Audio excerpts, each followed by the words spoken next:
What is leadership is an important question for each one of us to ask, irrespective of what we're doing in life, whether we are a student, somebody running a household, or we're running a business or a profession, or we are an employee in an organization, or we are out there in the government or running an NGO, irrespective of who we are. We could even be an activist.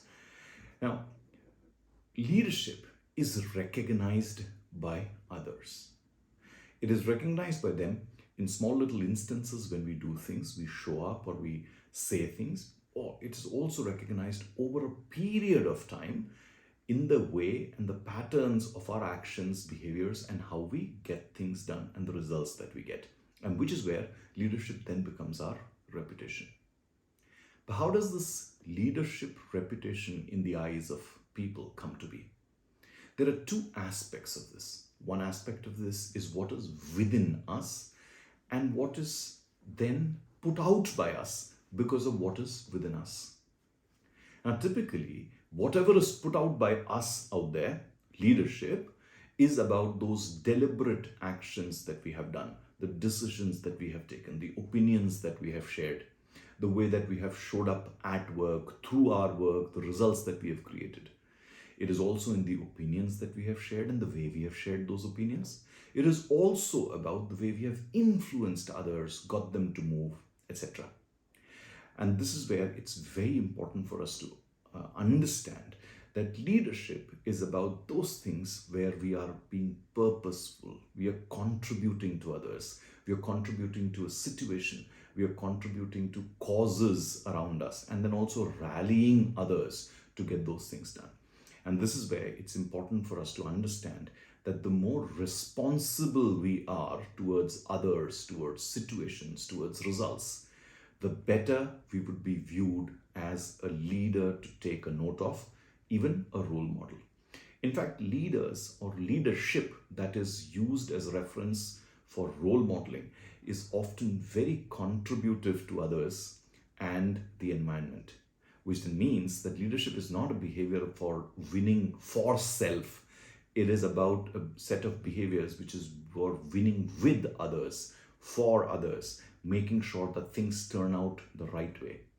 Now, I'll again apply this to all those situations that we could be in. Now, whether you are a student or a teacher or a professional or running a household, like I said earlier, or a business or in the government, how can you then show up for the best of others and for the situation that you're in and be a little selfless in each one of these things and come at it from this angle that leadership is about you winning with others. It's not about you winning for yourself. That's how people will recognize you as a leader and recognize your leadership. But some of this will come to be, like I said, with what you carry within you.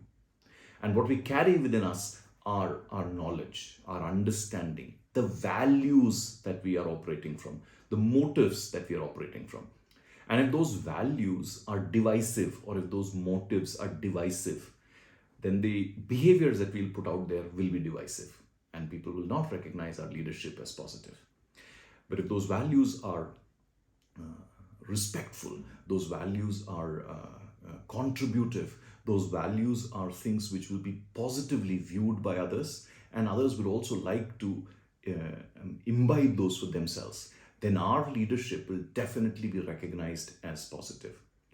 So be cautious of what you're listening to, the literature that you read, the opinions that you expose yourself out to, and think for yourself that are you someone who's positive, who's contributive, who is integrative of various things around you. And essentially, even when you take a stand, is that for the greater good of others and the situation in which you are in, then you will definitely have a greater chance to carry within you those positive attributes of leadership.